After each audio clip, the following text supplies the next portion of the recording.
कांग्रेस नेता सीनियर नेता हरीश रावत हमारे साथ जुड़ चुके हैं। सर, बहुत स्वागत है आपका भारत 24 पर।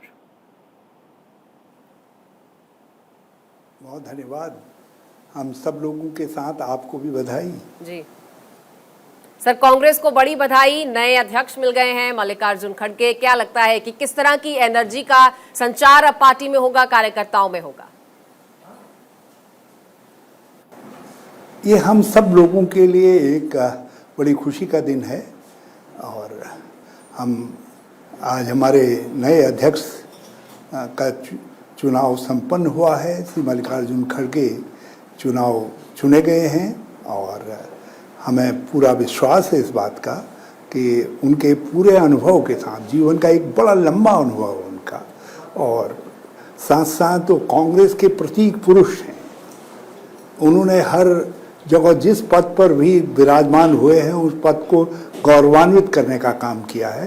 तो हमको पूरा विश्वास है कि कांग्रेस की अध्यक्षों की गौरवशाली परंपरा, जिसमें अभी सोनिया जी विराजमान थी, जिसमें राहुल जी भी अध्यक्ष रहे, उससे पहले और कई महापुरुष अध्यक्ष रहे, उस परंपरा को वो सोनिया जी के और सबके सहयोग से निरंतर आगे बढ़ाएंगे, बड़ी कुशलता के साथ आगे बढ़ाएंगे और सबको साथ लेकर के चलने की जो उनकी कैपेसिटी है, लीड करने की कैपेसिटी है, उसका हम सबको बड़ा फायदा मिलेगा।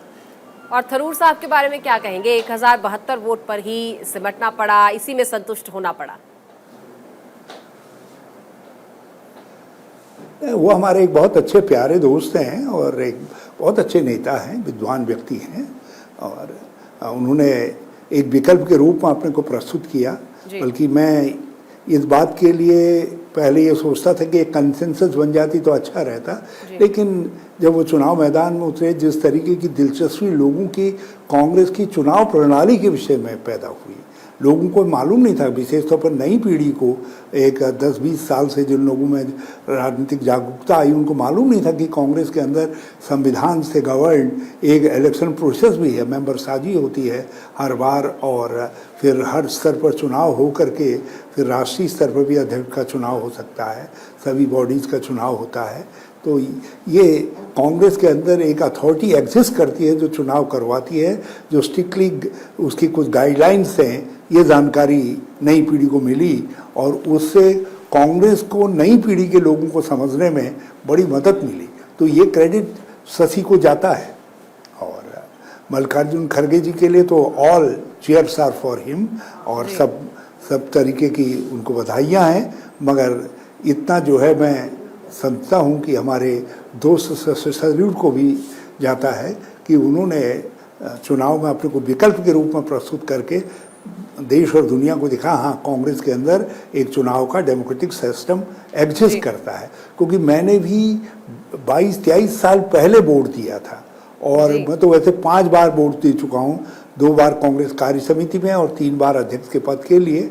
लेकिन जो नई पीढ़ी है और अभी 15-20 साल से जो लोग आए हैं, उनके दिमाग में ये भ्रम पैदा कर दिया गया था कि कांग्रेस के अंदर तो सभी नॉमिनेटेड चीज़ें हैं, कहीं कोई डेमोक्रेटिक सेटअप है ही नहीं, जबकि कांग्रेस के अंदर कॉन्स्टिट्यूशनल मैकेनिज्म है सारी चीज़ों का। ये हमारी विश्वास की बात है कि हम के व्यक्ति को कहते हैं कि नहीं, आप हमारी तरफ से काम कर दीजिए, लेकिन सिस्टम हमेशा एग्जिस्ट करता था और सिस्टम हमेशा वर्क करता था। जबकि हमारे विपरीत भाजपा के अंदर कोई सिस्टम है ही नहीं इंटरनल जो है, वहाँ तो नागपुर से एक लिफाफा आता है और वो खोल दिया जाता है और सब तालियां बजा देते हैं, वो अध्यक्ष हो जाता है। चलिए रावत साहब, बिल्कुल आप आज ये बात कह पा रहे हैं, लेकिन 24 साल बाद ये तस्वीर सामने आई है जब एक गैर गांधी अध्यक्ष पद की कमान संभालते हुए नजर आ रहे हैं। तो एक बड़ी कामयाबी और एक क्लियर मैसेज, जिस तरह आपने कहा कि जा रहा है, तो 24 साल बाद ये अनुभव कर पा रही है पार्टी शायद?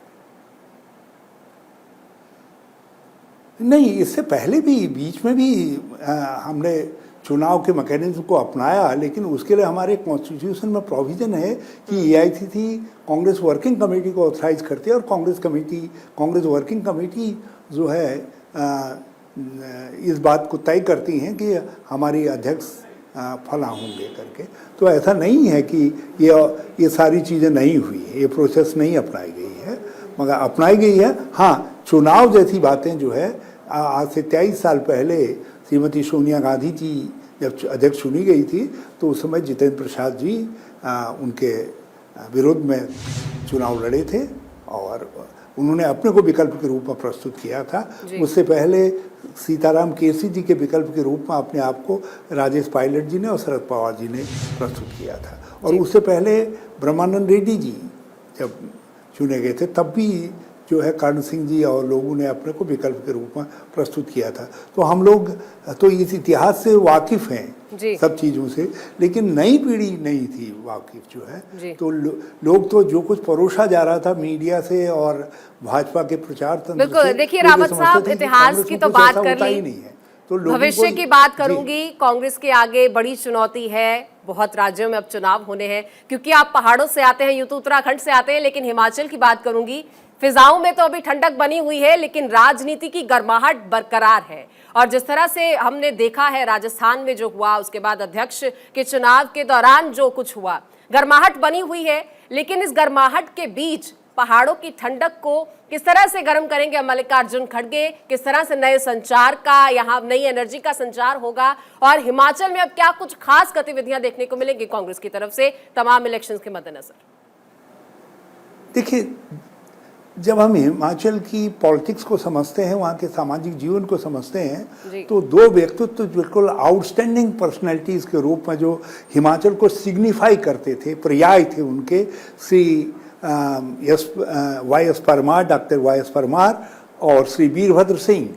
तो वीरभद्र सिंह जी अभी अभी हमारे बीच से गए हैं, उनका स्वर्गवास हुआ है। तो इसलिए लोग इस समय वीरभद्र सिंह की याद को वोट देना चाहते हैं, वीरभद्र सिंह ने जो डेवलपमेंट किया था उसको वोट देना चाहते हैं। और हमारे लिए एक सुखद संयोग है कि उनकी पत्नी इस समय कांग्रेस पार्टी के अध्यक्ष हैं और जो है वो उनकी देखरेख में पार्टी चुनाव लड़ रही है। जी रावत साहब, बहुत सारे जीत के सीनियर प्रति नेता बिल्कुल ऐसे आश्वस्त थे हैं जो चाहते क्योंकि थे, Himachal will vote for Virbhadra.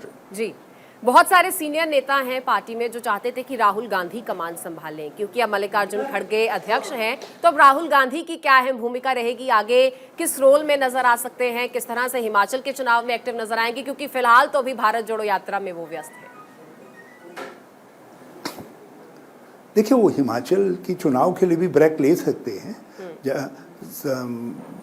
जो है वहाँ के गुजरात के चुनाव के लिए भी ब्रेक ले सकते हैं, लेकिन ये तो वो किस तरीके से शेड्यूल बनाते हैं उस पर निर्भर करता है। लेकिन मैं एक बात कहना चाहता हूँ, उनकी भूमिका इस समय उस तपस्वी की है जो कुछ सिद्धांतों के लिए, कुछ मूल्यों के लिए, कुछ ऐसी चीज़ों के लिए खड़ा है जिसके लिए भारतीय लोकतंत्र खड़ा है, हमारा संविधान खड़ा है। गांधी, नेहरू, अंबेडकर के स्थापित मूल्यों और मान्यताओं की रक्षा के लिए, एक सहिष्णु भारत के निर्माण के लिए, प्रेम और स्नेह के गांधी के भारत के को आगे बढ़ाने के लिए वो तपस्या कर रहे हैं। उनकी ये जो यात्रा है 5 महीने की, वो तपस्या है। मैं समझता हूँ आज के युग में, इस पॉलिटिकल एरेना में, दुनिया भर में किसी ने ऐसी तपस्या नहीं की है जिस तपस्या के दौर से राहुल गांधी गुजर रहे हैं। तो तपस्वी का सानिध्य जो है हमेशा उसके सानिध्य में आने वालों को शक्ति देता है, ताकत देता है। तो राहुल गांधी जी की कांग्रेस के साथ जो जुड़ाव है, जो उनका मार्गदर्शन है, वो हमको शक्ति देगा, सामर्थ्य देगा और 2024 के बदलाव का कारण बनेगी उनकी तपस्या जो है। जी रावत साहब, इस दरमियान हमने देखा बीते कुछ महीनों में बहुत बिखराव की स्थिति कांग्रेस में देखने को मिली है। अलग अलग राज्यों में देखा किस तरह से तमाम नेता कई जगहों पर पार्टी से अलग होते नजर आए हैं। और आज जब नए अध्यक्ष मिले हैं तो शशि थरूर साहब का बयान आता है कि पार्टी का पूर्णोद्धार आज से शुरू हो रहा है। तो बीते कुछ दिनों में, कुछ महीनों में क्या कुछ कमी रही जो अब आपको लगता है कि पूरी हो पाएगी, और इस बयान के क्या मायने? अब तक कुछ कमी थी जो अब उनको लगता है कि ये नया प्रोसेस पूर्णोद्धार का शुरू हो जाएगा? देखिए, हर व्यक्ति के साथ एक नया प्रोसेस शुरू होता है, लेकिन पुराने में कोई कमी रही ऐसा नहीं है। हमारा तो जो अतीत है वही हमारा शक्ति है। हमारी ताकत सोनिया जी है, हमारी ताकत राहुल जी है, हमारी ताकत हमारा पुराना इतिहास है, हमारे सब अध्यक्षगण हैं। उन सब का आशीर्वाद, उनका स्नेह, उनका सतत मार्गदर्शन खरगे जी की शक्ति है, खरगे जी उस सबको जोड़ करके चलेंगे, उन सारी हमारे शक्ति पुंजों को अपने साथ जोड़ करके ले करके चलेंगे, और यही तो खरगे जी की खासियत है। इसीलिए तो जो है मैं कहता हूँ कि वो सर से पाँव तक, पाँव से सर तक पूरे कांग्रेस के, कांग्रेस जिस शब्द के जो है इम्बॉडीमेंट, उसके प्रतीक हैं। हिमाचल की बात करूंगी फिर से, क्योंकि चुनाव है और सीनियर नेता हैं आप हमारे साथ, बहुत लंबा अनुभव आपका रहा है। हिमाचल का एक इतिहास रहा है कि सरकार कभी रिपीट नहीं हुई, तो क्या इसको कांग्रेस इस बार बरकरार रख पाएगी? क्योंकि भाजपा इस इतिहास को बदल देना चाहती है और नया इतिहास रचना चाहती है, तो क्या कांग्रेस बैठकर अपनी बारी का इंतजार कर रही है कि इस बार तो हमारे पास जी भाजपा के मंसूबे पूरे नहीं होंगे, कितनी धन शक्ति लगा दें, कुछ भी शक्ति लगा दें, मगर जो हमारे पास वीरभद्र सिंह जी की स्मृति शक्ति है वो हमारे लिए ढाल का, कवच का काम कर रही है।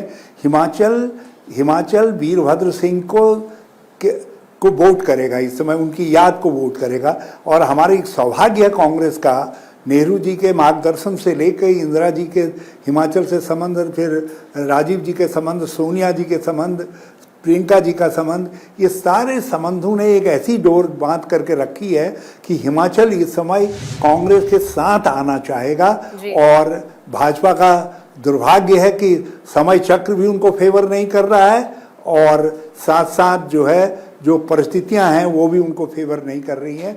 जयराम जी को इस समय हिमाचल टाटा बाय बाय कर देगा। जी, हिमाचल हो, गुजरात हो, एक आखिरी मैसेज बहुत ब्रीफ में विपक्ष के लिए आपकी तरफ से, रावत साहब। जी, हमको पूरी तरीके से हम आशावान हैं, बल्कि थोड़ा सा मुझको ईर्ष्या भी है। हम ये समझ रहे थे कि उत्तराखंड में हम ऐसा कर पाएंगे, लेकिन मैं क्षमा प्रार्थी हूँ, इसलिए हम ऐसा नहीं कर पाए, और अब हिमाचल उस काम को करने जा रहा है। जी, ठीक है रावत साहब, बहुत शुक्रिया आपका भारत 24 के साथ जुड़ने के लिए, हमसे बातचीत करने के लिए, धन्यवाद।